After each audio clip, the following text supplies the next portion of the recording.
Hi hello नमस्कार दोस्तों, एक बार फिर से आप सभी का स्वागत है। शुरुआत करते हैं एन एजुकेशनल क्राइसिस से। जी हाँ, फर्स्ट वाले चैप्टर में रॉबर्ट टी कियोसाकी आर्ग्यू करते हैं, बहस करते हैं कि फाइनेंशियली इम्पोर्टेंट स्टफ स्कूल में नहीं बल्कि घर में पढ़ाया जाना चाहिए।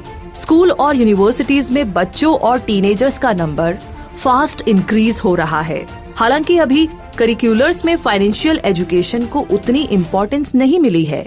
तो ये किताब फाइनेंशियल एक्सपीरियंस देगी जिसके बारे में आपने स्कूल में थोड़ा बहुत पढ़ा है। तो ऑथर यहाँ पर मानते हैं कि फाइनेंशियल क्राइसिस की वजह गरीब और अनएजुकेटेड लोग नहीं है बल्कि अमीर लोग हैं। आज के एजुकेशनल सिस्टम में लॉन्गेस्ट लेग इन टाइम यानी कि टाइम गैप काफी ज्यादा है। अ लेग इन टाइम किसी भी आइडिया के कंसीविंग और उसके एक्चुअल इम्प्लीमेंटिंग के बीच का डिफरेंस होता है। एक बार आप इस किताब से ये नॉलेज लेंगे तो आगे अपने बच्चों को भी ये नॉलेज पास कर सकते हैं ताकि आप उन्हें बगैर पैसे दिए भी फाइनेंशियल हेड स्टार्ट दे सके। रॉबर्ट की कियोसाकी ने डिसाइड किया कि वो आर्मी की अपनी जॉब को छोड़कर ऐसे सब्जेक्ट की स्टडी करेंगे जिनके बारे में स्कूल या कॉलेजेस में रूटीनली नहीं पढ़ाया जाता। तो आइए जानते हैं आगे। The fairy tale is over. कहने का मतलब ये कि पुराने टाइम में लाइफ किसी फेयरी टेल जैसी इजी होती थी, जहां आप कॉलेज जाकर के डिग्री लेते थे और किसी कंपनी में आपको एक हाई पेइंग जॉब मिल जाती थी जिससे आप अपने सारे स्टूडेंट लोन्स चुका देते थे। लेकिन बदकिस्मती से अब वो बात नहीं रही। आजकल एक स्टूडेंट की लाइफ किसी रोड ट्रिप जैसी होती है। पहले कॉलेज जाना, ग्रेजुएट होना और स्टूडेंट लोन्स के साथ साथ इंटरेस्ट भी बढ़ता जाता है, जो एक्चुअल में स्टूडेंट को और भी पुअर बना देता है। और ऊपर से अनएम्प्लॉयमेंट क्राइसिस की वजह से ना सिर्फ अमेरिका बल्कि सारी दुनिया के स्टूडेंट्स जॉबलेस घूम रहे हैं। उनके पास नौकरी नहीं है और ये साइकिल चलता ही जाता है। तो पेरेंट्स सोचते हैं कि हमारे बच्चे को कॉलेज में एडमिशन मिल गया तो बस अब उसकी लाइफ बिल्कुल सेट है। कॉलेज में एडमिशन मिलना कोई लाइफ जैकेट नहीं है। और जिस हिसाब से अनएम्प्लॉयमेंट बढ़ती जा रही है और लोग लो वेजेस पे काम कर रहे हैं, उससे यही साबित होता है। कई मशहूर कैरेक्टर्स जैसे कि जॉर्ज वॉशिंगटन और बेंजामिन फ्रैंकलिन ने तो अपनी स्कूली एजुकेशन भी फिनिश नहीं की थी। तो पॉइंट ये है कि आपको वो सब्जेक्ट्स पढ़ने चाहिए जो आपको फूड चेन के टॉप तक ले। इसी के साथ आगे बात करते हैं prepare your child for the worst. जी हाँ, ऑनेस्ट और रूड होने के बीच में एक फाइन लाइन है। सेम चीज अप्लाई होती है जब आप अपने बच्चे को फ्यूचर के लिए तैयार करें। अपने बच्चे को लाइफ की रियलिटी से बचाने की कोशिश बिल्कुल ना करें और ना ही ओवर प्रोटेक्टिव पेरेंट्स बने। उन्हें फ्यूचर के लिए तैयार करें। बच्चों के सामने 4 मेन प्रॉब्लम्स आती है जो उन्हें शायद फेस करनी पड़े और उन्हें इसके लिए तैयार रहना चाहिए। फर्स्ट प्रॉब्लम है बड़े होने की। अब यहाँ प्रॉब्लम ये है कि डेक्लाइनिंग इकोनॉमिक के साथ गवर्नमेंट के पास इतने रिसोर्सेज नहीं होंगे कि सबको जरूरी हेल्थ केयर फैसिलिटीज और पेंशन वगैरह प्रोवाइड की जा सके। जैसे कि एक डायग्राम है जिसे हम कैश फ्लो के नाम से जानते हैं। ये कैश फ्लो हमें बताता है कि कोई भी इंसान 4 तरीके से काम कर सकता है। एक एम्प्लॉय बन करके यानी किसी की नौकरी करके, दूसरा आता है सेल्फ एम्प्लॉयड बनकर यानी अपनी खुद की दुकान खोलकर, और तीसरा आता है एक बिजनेसमैन बनकर यानी जहां पर आप और लोगों की मदद से बिजनेस चलाते हो, और चौथा आता है इन्वेस्टर, जहां पर आप अपना पैसा किसी बिजनेस में इन्वेस्ट करके उसे डुएबल करते हैं। तो इन 4 प्रोफेशन में से एम्प्लॉय और सेल्फ एम्प्लॉयड को सबसे ज्यादा टैक्स देना पड़ता है। इसीलिए अपने बच्चों को स्कूल भेजने और उन्हें अच्छी सी सिक्योर जॉब करने के लिए जब आप उन्हें एनकरेज करते हैं तो इसका यही मतलब है कि आप उन्हें ज्यादा टैक्स पे करने की सलाह भी दे रहे हैं, चाहे फिर बेशक आप इस कॉन्सेप्ट को ना भी समझे। आगे जानते हैं विंडोज ऑफ लर्निंग के बारे में। जैसे जैसे बच्चे बड़े होते हैं उन्हें पैसे की इम्पोर्टेंस पता चलती है। आपका बच्चा $1 और $5 के बिल में डिफरेंस समझने लगे तो उसकी फाइनेंशियल एजुकेशन को आप शुरू कर दीजिए। हम बच्चे की लाइफ का लर्निंग फेज 3 विंडोज में डिवाइड कर सकते हैं। फर्स्ट विंडो है क्वांटम लर्निंग, जो कि पैदा होने से 12 साल तक की एज के बीच है। ये लर्निंग का वो फेज है जहां पर पेरेंट्स को पता चल जाता है कि उनका बच्चा अपने ब्रेन का लेफ्ट हिस्सा यानी कि म्यूजिक और आर्ट्स में ज्यादा इंटरेस्ट रखता है, ज्यादा यूज करता है।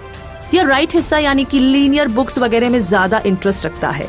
तो टीचिंग के लिए गेम्स को बेस्ट टूल इसलिए माना जाता है क्योंकि ये सेम टाइम में हमारे ब्रेन के दोनों हिस्सों को एंगेज रखता है। लर्निंग के सेकंड विंडो को रिबेलियस फेज कहा जाता है। ये 12 से 24 साल की उम्र के बीच होता है। इस तरीके की लर्निंग में बच्चे पेरेंट्स की बातों को कॉन्ट्राडिक्ट बिहेव करते हैं, यानी पेरेंट्स जो बोलते हैं बिल्कुल उसके अपोजिट चलते हैं। बच्चे ऐसा इसलिए करते हैं क्योंकि उनमें क्यूरियोसिटी होती है। इस पीरियड की सिग्निफिकेंस ये है कि टीनेजर्स इस फेज में अपने एक्सपीरियंस से सीखते हैं। थर्ड लर्निंग विंडो 24 से 36 साल के बीच की होती है और ये वो टाइम है जहां पर एक अडल्ट प्रोफेशनल लर्निंग करता है और उसकी फैमिली लाइफ स्टार्ट हो चुकी होती है। इस फेज की सिग्निफिकेंस है कि लाइफ अचानक पैसे के पीछे घूमने लगती है। अगर आपने पहले वाले 2 फेजेस में अच्छे से लर्न किया है तो बेटर चांस है कि आपका थर्ड फेज काफी अच्छा रहेगा। अब आगे जानते हैं पार्ट 2 इंट्रोडक्शन। क्यों ए स्टूडेंट बिजनेस लाइफ में कामयाब नहीं हो पाते हैं? क्योंकि उन्हें यही सिखाया गया है कि सिर्फ एक ही राइट आंसर होता है और ये बात बिजनेस लाइफ में सच नहीं है। और सबसे बड़ी बात है कि उन्हें स्कूल्स में पढ़ाए जाने वाले नॉवेल्स जैसे क्रिश्चियन कैरोल भी यही आइडिया सपोर्ट करते हैं। सक्सेसफुल एंटरप्रेन्योर्स वो होते हैं जो अपने माइंड में 2 अपोजिंग आइडियाज लेकर चलते हैं, फिर भी एफिशिएंसी के साथ काम करते हैं। तो इस किताब का second part mainly educational intelligence के बारे में है कि कैसे अपोजिंग आइडियाज को एक्सेप्ट करके मल्टीपल पॉइंट ऑफ व्यू को अप्रिशिएट किया जाए और उन चीजों को अप्रिशिएट करना सीखिए जो हमेशा आपको टैबू लगते रहे हैं, जिनसे आप दूर भागते रहे हैं।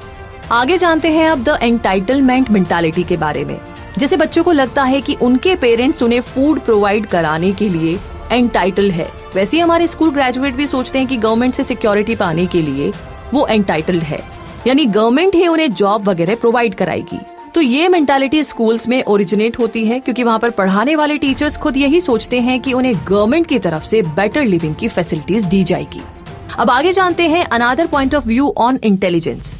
एंटरप्रेन्योरशिप का मतलब ये नहीं है कि आप खुद काम करके प्रॉफिट कमाएं, बल्कि इसका मतलब है कि आप लोगों को हायर करते हैं और जॉब पर रखते हैं, उन्हें पे करते हैं और अपना प्रॉफिट भी कमाते हैं। एक एग्जाम्पल है मूविंग द लोन।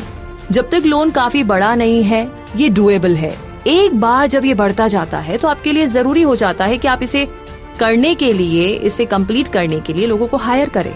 अपने बच्चों को अपॉर्चुनिटी ग्रैब करना सिखाइए और ये भी सिखाएं कि वो कैसे टीम बना सकते हैं और किस तरीके से बाकी सबकी मदद लेकर के और खुद के मिनिमम एफर्ट से प्रॉफिट कमा सकते हैं। ये बहुत जरूरी है। आगे जानते हैं another point of view on report cards. जी हाँ, नॉर्मल सीक्वेंस कुछ यूँ होता है, आप हाई ग्रेड्स के साथ स्कूल पास करते हैं, आपको एक हाई सैलरी वाली जॉब मिल जाती है और फिर आपकी शादी हो जाती है, बच्चे होते हैं, फिर बच्चे के साथ साथ खर्चे भी बढ़ते जाते हैं। आप फिर अपने पेरेंट्स से पैसे उधार लेते हैं और फिर रिस्क पर लाइफ का गुजारा चलता है, पे चेक से पे चेक पर डिपेंड रहते हैं। ये सब ओरिजिनेट होता है स्कूल्स में बैलेंस शीट्स के बदले इनकम स्टेटमेंट पर फोकस करने से। अर्ली एज से ही फाइनेंशियल एजुकेशन इम्पोर्टेंट है ताकि एसेट यानी कि संपत्ति और लायबिलिटीज का डिफरेंस पता हो और ये पता रहे कि कैसे किसी की लायबिलिटीज किसी और के लिए एसेट बन जाती है। जैसे कि अगर आप घर के लिए बैंक से लोन लेते हैं तो आपको हर महीने उसकी इंस्टॉलमेंट देनी पड़ती है, तो ये आपके लिए लायबिलिटी है, लेकिन बैंक के लिए ये लोन एक एसेट है, एक बड़ी संपत्ति है, क्योंकि बैंक को हर महीने पैसे मिल रहे हैं। तो अपने बच्चों को इन दोनों के बीच का डिफरेंस समझाइए। इजी चीजों से शुरू करें जो उन्हें पता हो और उनमें इंटरेस्ट पैदा करें इस बारे में और जानने के लिए। अब आगे जानते हैं another point of view on greed. हम में से बहुतों का ड्रीम होता है कि हम मिलेनियर बने। क्या आप जानते हैं कि डिफरेंट टाइप के मिलेनियर होते हैं? फर्स्ट है नेट वर्थ वाले मिलेनियर। ये वो लोग हैं जिनकी प्रॉपर्टी की वर्थ काफी ज्यादा होती है लेकिन इनका कैश फ्लो उतना नहीं होता, इसलिए इन्हें डेली एक्सपेंस की फिक्र रहती है। सेकंड होते हैं हाई इनकम वाले मिलेनियर जो हर महीने पे चेक लेते हैं और इनके पास काफी कैश रहता है, लेकिन ये फिर भी रिस्क साइड पर है क्योंकि उनकी जॉब कभी भी जा सकती है। फाइनली होते हैं कैश फ्लो मिलेनियर्स। ये वो लोग हैं जिन्हें अपने एसेट से कैश मिलता है और ये सच में काफी रिच होते हैं। आप अपने बच्चों को मिलेनियर्स के बीच का डिफरेंस भी अच्छे से बताएं, उन्हें डिफरेंट पॉइंट ऑफ व्यू से चीजें समझाएं, उन्हें पूरी फ्रीडम दे जो वो बनना चाहते हैं। इसी के साथ आगे जानते हैं another point of view on date. जी हाँ, रिच बनने का एक सबसे एफिशिएंट तरीका ये है कि आप उधारी अपने फेवर में यूज करना सीखें। उधारी हैंड ग्रेनेड की तरह है, इसे केयरफुली नहीं पकड़ेंगे तो ये आपको ही उड़ा सकता है, और आपने देखा भी होगा। तो अपनी उधारी से गोल्ड बनाने के लिए आपके पास प्रॉपर फाइनेंशियल एजुकेशन होनी चाहिए। हालांकि रिस्क बहुत है, और जो भी उधार यूज करके रिच बनना चाहता है एक झटके में सब कुछ गवा भी सकता है। दुनिया में बहुत से फाइनेंशियल क्राइसिस इसीलिए क्रिएट होते हैं क्योंकि लीडर्स फाइनेंशियली एजुकेटेड नहीं है। जिसे एसेट्स और लायबिलिटीज का डिफरेंस पता ना हो, वो कैसे कंट्री को इकोनॉमिकली सेव कर सकते हैं। फाइनेंशियल एजुकेशन आपके बच्चे को लाइफ में एक हेड स्टार्ट और एडवांटेज देती है, जो उन्हें किसी भी टाइप की फाइनेंशियल प्रॉब्लम में मदद करेगा। देखा गया है कि ऐसे बच्चे लाइफ में कम फाइनेंशियल प्रॉब्लम्स फेस करते हैं जिन्हें पता रहता है कि डिफरेंट टाइप के डेट यानी कि उधारी क्या होती है और उन्हें कैसे अपने फेवर में यूज किया जाता है। इसी के साथ आगे बढ़ते हैं और जानते हैं another point of view on taxes. कुछ लोगों को लगता है कि अमीरों पर टैक्स लगाने से कंट्री की इकोनॉमिक प्रॉब्लम सॉल्व हो जाएगी। अब जरा ये सोचिए, आप किसी स्मार्ट बंदे को बेवकूफ बनाने की कोशिश कर रहे हैं और इस बात के पूरे चांसेस है कि वो आपकी ट्रिक से बचने का कोई रास्ता भी ढूंढ निकालेगा। सेम यही टैक्सेस के साथ है, क्योंकि अमीर लोग टैक्स से बचने का कोई ना कोई लीगल तरीका ढूंढ ही। अपना ढेर सारा प्यार आप हमें यूं ही दे सकते हैं कमेंट बॉक्स में लिखकर। हमेशा खुश रहिए, मुस्कुराते रहिए। जय हिंद।